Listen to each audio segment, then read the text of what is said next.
Mbrëmja kishte rënë me një qetësi të frikshme mbi fshatin e vogël malor. Hëna vari e rënd mbi kreshtat e bardha të maleve, sikur ndriçimi i saj i zbet të donte të fshehte diçka. Në qendër të fshatit, njerëzit rrinin të mbledhur në shesh, të përfshirë në një heshtje të tensionuar që dukej sikur mund të pritej me thik. I pari që theu heshtjen ishte Kol Martini, një burr i gjatë, me fytyrë të lodhur e duar të forta si guri i lumit. Ai ngriti kokën drejt rrugës që vinte nga shpella dhe zëri i tij, megjithse i dridhur, u përhap mbi turm. E keni parë? E keni parë djalin tim? Asnjë përgjigje. Vetëm fryma e ftohtë e maleve që u fut nën rrobat e njerëzve. Sikur të ishte një shenjë që e keqja po afrohej, djali i Kolit quhej Ardit. Ishte 11 vjeç. Një djalë i holl, i shkathët dhe me një buzëqeshje të ndritshme që dukej se mund të shkrijë edhe akullin e dimrit. Atë mëngjes, kishte dalë nga shtëpia i veshur me një xhup të trash, çizme të trasha mali dhe një shkop në dorë. Kishte thënë vetëm një fjalë të thjeshtë, do shkoj deri te shpella. Askush nuk e mori seriozisht. Të gjithë e dinin që shpella ndodhej jo shumë larg, përtej pyllit me ahishte të vjetra. Fëmijët e zonës kishin luajtur aty plot herë. Por ajo që askush nuk e kishte vënë re atë ditë ishte se shpendët kishin heshtur. Dhe era që kalonte nëpër deg kishte një ton ndryshe. Një ton që sillte ftohtësi të çuditshme në kocka. Kur u bë darkë dhe Arditi nuk u kthye, Kolit i ra zemra në gjunjë. Brenda pak orësh, tërë fshati ishte ngritur në këmbë. Djemtë e rinj, burrat e fshatit, madje edhe gratë, u shpërndan nëpër shkure e pyje me pishtar në duar, duke thirrur emrin e djalit, Ardit. Ardit, por përgjigjja që merrnin ishte vetëm jehona e emrit të humbur, që përplasej nëpër shkëmbinj e kthehej prapa si një shaka mizore. 7 ditë kërkime, 7 ditë pa gjumë, 7 ditë me shitëimet, me ngrica dhe terë të dendur. Kur erdhi nata e 7, shumica e fshatit kishte filluar të dorëzohej.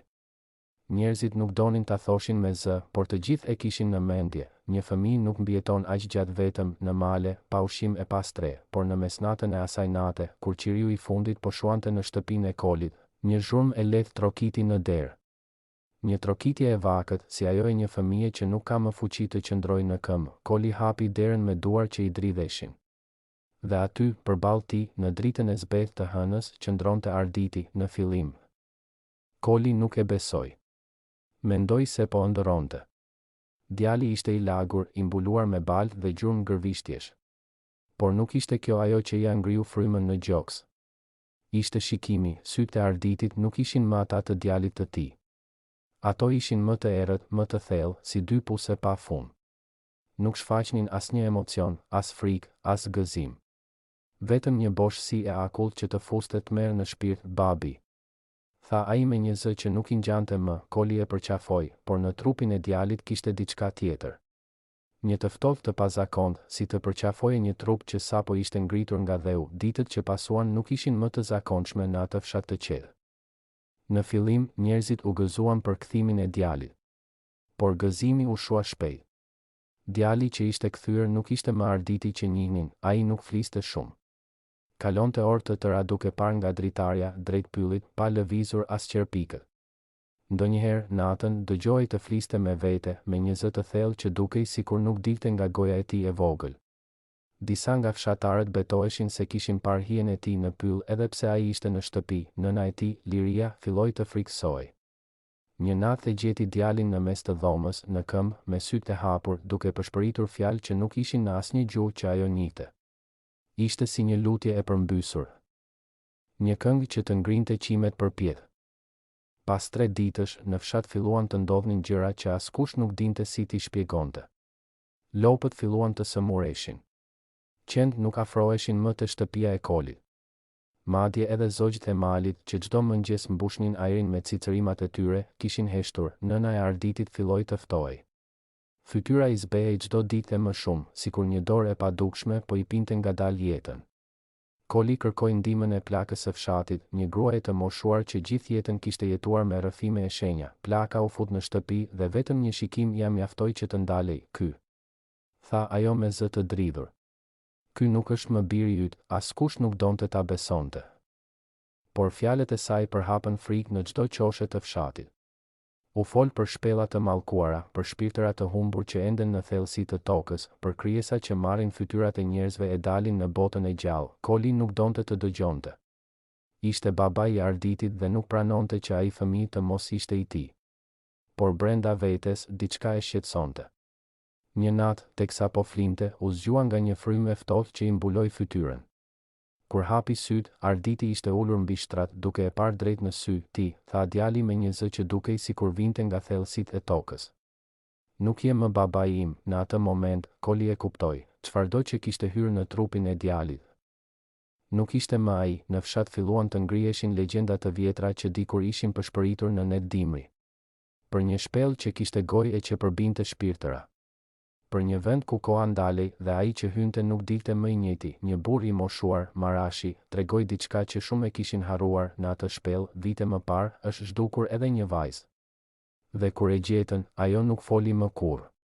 E sytë e saj nuk ishin më të sajat. Të nesërmen, burrat e fshatit vendosën të shkonin në shpellë. Mes tyre ishte edhe Koli. Duhej të dinte të vërtetën, sado e tmerrshme të ishte. Shpella qëndronte në fund të një lugine të ngushtë, mes dy shkëmbinjve të ngritur si dy krah përbindëshi. Era që vinte prej saj nuk ishte e zakonshme. Ishte një erë e ftohtë, e thellë, si fryma e një qenieje të gjallë që merrte frymë nga brenda. Kur hyn, dritat e pishtarëve u dukën të dobëta. Sa më thellë shkonin, aq më shumë dukej sikur muret lëviznin lehtë, si të ishin prej mishi, jo prej guri. Në një cep të thellë, gjetën një gërvishtje të freskët. Në mur ishte emri i Arditit, i shkruar me gisht në balë. Dhe poshtë, një simbol i çuditshëm që askush nuk e njihte. Kur u kthyen në dalje, pishtarët filluan të dridheshin vetë. Një erë e papritur i shoi flakët. Brenda errësirës u dëgjua një përshpëritje, ai është i yni tani. Kur burrat dolën nga shpella, fytyrat e tyre ishin të zbehta si bora. Askush nuk foli për atë që kishte ndier atje brenda. Vetëm një gjë ishte e qartë, ajo shpellë nuk ishte e botës së njerëzve. Ditët që pasuan u kthyen në net merri. Arditi nuk flinte më. Nuk hante. Kalonte gjithë kohën i ngrirë para dritares, duke përshpëritur fjalë që vetëm ai i kuptonte. Liria nuk e përballoi dot.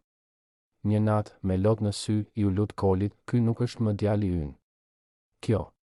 Kjo krijesë duhet të largohet, por Koli nuk pranonte. Ai e mbante për dorë edhe kur duart e djalit ishin më të ftohta se bora e maleve. Fshati nuk duronte më. Njerëzit filluan të qëndronin larg shtëpisë së Kolit. Disa thoshin se kishin parë djalin të ecte në përpyll natën, pa asnjë dritë, si të ishte vetë hija e shpellës. Një plak i quajtur ndue solli një rrëfim të errët. Këto krijesa nuk vriten. Nuk janë trup. Janë diçka më poshtë se toka, më lart se frika. Por mund të rikthejnë trupin në shpella. Nëse prindi heq dorë, Koli nuk flinte më. Nuk kishte forcë as të qante. Brenda vetes, një pyetje i kafshonte shpirtin. Nëse e çoj atje, a do ta kem përsëri djalin tim? Apo do të humbas përfundimisht? E fundit natë ra mbi fshat si një perde e zezë. Era frynte në mënyrë të çuditshme, si një këngë që nuk i përkiste këtij vendi. Diku larg, në drejtim të shpellës, u dëgjua një zhurmë.